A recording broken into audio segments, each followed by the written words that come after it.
Hey everyone, Wolf Lord Rho here. Today we're reviewing the Horus Heresy Primarch series novel, Sanguinius the Great Angel, by author Chris Wraight.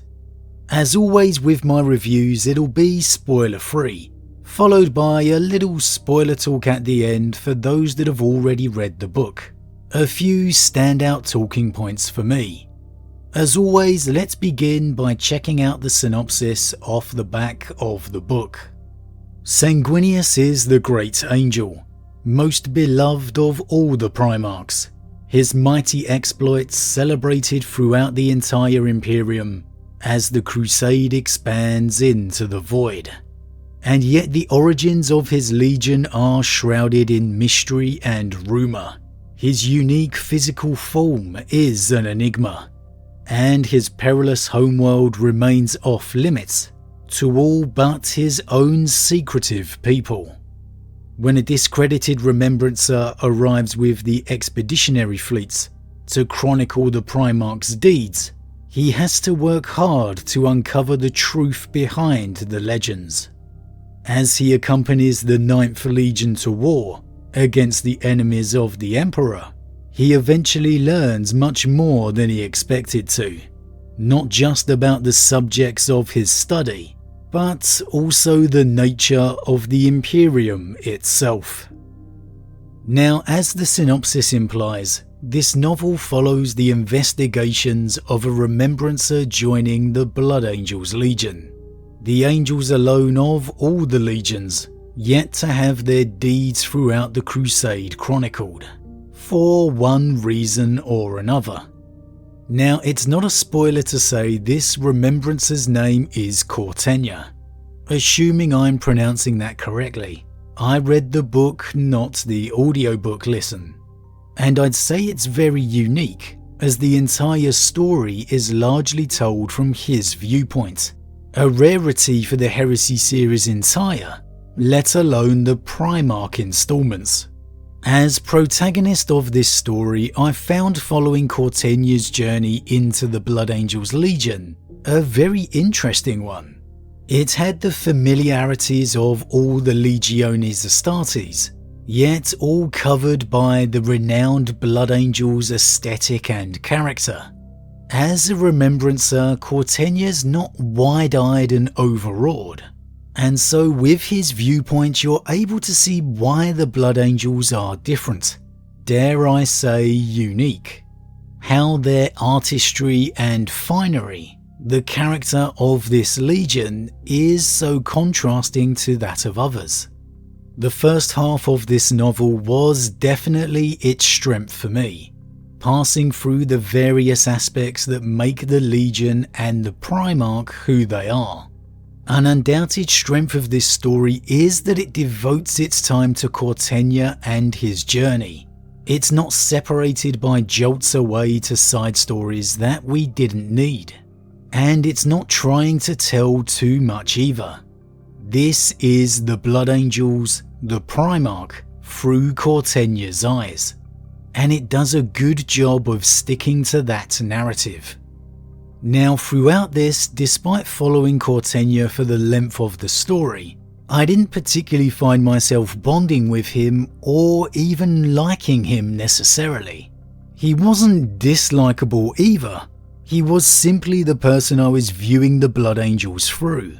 They and the Legion were still my point of interest, and I'm not sure he was there to be liked, to be bonded with as a character usually is. I think he was very intentionally the mechanism for this Blood Angels character study, because at the end of the day I'd say that's exactly what this story was. It felt like a Blood Angels character study, not the Primarch Sanguinius, but the Legion entire. From the very Legion serfs to Sanguinius. Great little points such as their Barlight accents, how even Sanguinius has one, which is something I had never even thought of before. And though perhaps Sanguinius may not be the main character as such of the story, his presence is overriding. You feel everything connected to Sanguinius throughout. This novel raises the question of a Primarch's relationship with their legion, their sons, the dynamic of gene seed, of nature versus nurture, and it does a very good job of raising that question without necessarily providing the answer. Of course, there are suggestions laid out there, but as always it's left up to you on how to interpret it. For this Blood Angels character study, however, it felt like there wasn't a great deal of time devoted to the legionaries themselves. When they do arrive on the page, as it were, they feel very much like Blood Angels, true to type and character.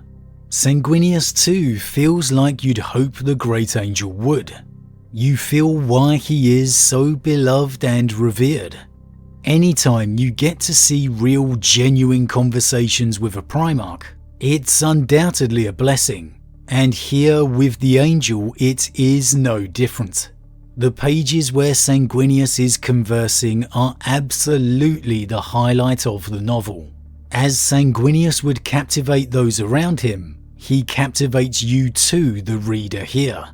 Of all the Primarchs, when you just get to hear them talk, away from the throes of battle, there's always been just that something special about the Angel. And that is very much the case here. Whether it's simply because we know how it all turns out in the end, who knows? But those Sanguinius moments continue to feel special. I for one really enjoyed seeing Sanguinius in conversation without the looming presence of the heresy or the weight of the future. We're so used to seeing Sanguinius in the time of the heresy, with the Siege of Terror and duel with Horus looming. It's nice to get him back within the days of the Crusade, seeing his genuine opinion on a few things, away from the scorn of views of his brothers or Malcador.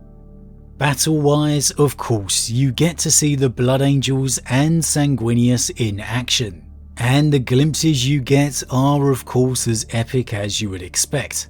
However, I would say they are more story devices for Cortenia's viewpoint and journey than the real focus of the book themselves.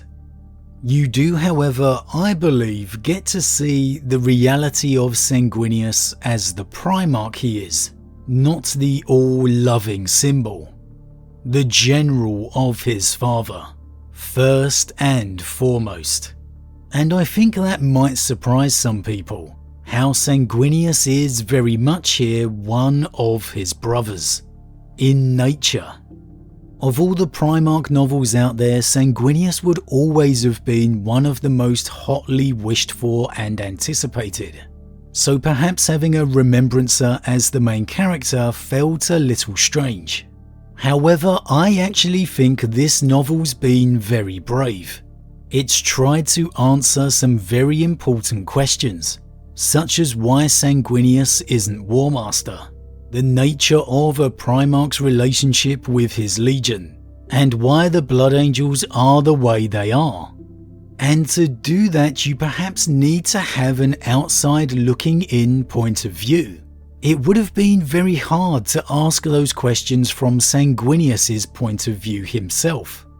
Sometimes, even in reads I enjoy, I find myself skimming the occasional sentence or paragraph in a not particularly exciting moment. However, I didn't here. I read every single word. Is it perfect? No.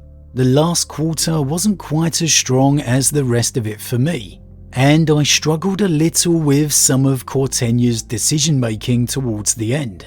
However, I largely found it an enjoyable story. I think maybe the biggest problem is it's Sanguinius's Primarch novel, and so perhaps the anticipation is heightened for something else going in. Seeing Sanguinius in his non-stop rip-roaring crusade action finest. And if so, that's a fair point. It's not necessarily Sanguinius's story, more Cortenia's about Sanguinius.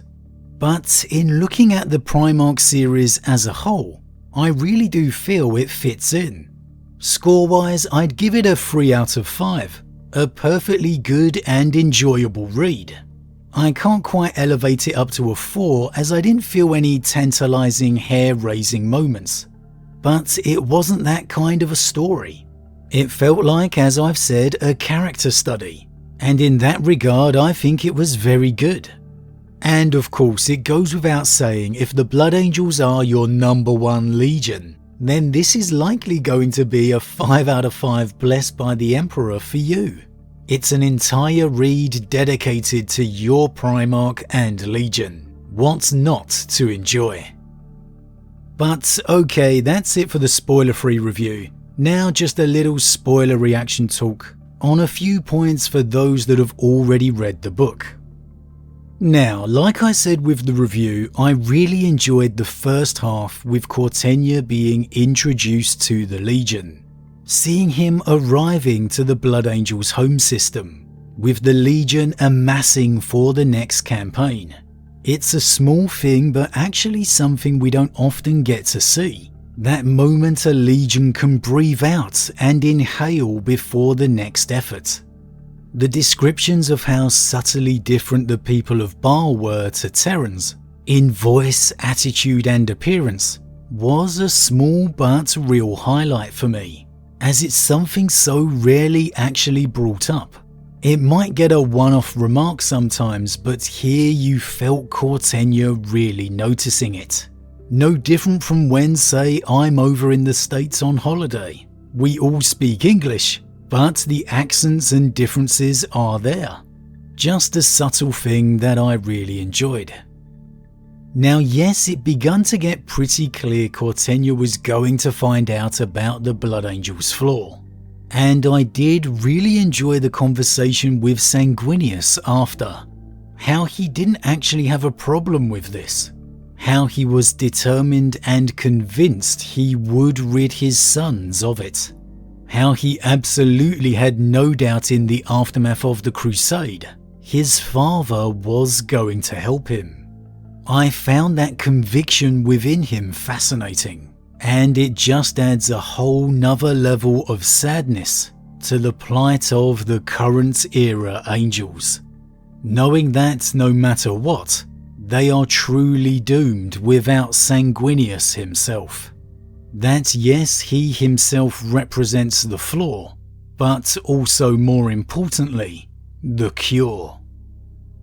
Maybe the biggest takeaway from this was an answer for the why Horus was War Master and not Sanguinius, or at least Cortenia's viewpoint on the question. It's something we'll no doubt talk about more in depth another day, but the notion of Horus in some way feeling more human, that easy natural charisma he has, whereas Sanguinius feels more like that breed apart, the admired symbol. I think that definitely makes sense, at least in that wider context of the Imperium as a whole, which is perhaps something not often considered in the usual War Master debates. We focus so often on the Primarch's opinions, how they feel about their brothers, that we too often forget the rest of the Imperium. And I think maybe Cortenia's point of view here takes that into question. Definitely thought-provoking for another conversation. But as always everyone, what did you think? Leave your thoughts in the comments below, I love to read them. Huge thank you to all my subscribers, your support truly means a lot to me, it really does. If you're new, please consider subscribing to help the channel grow. And if you enjoyed this particular vid, then why not drop a like on it too. With that said, I am off, and I'll see you all again real soon.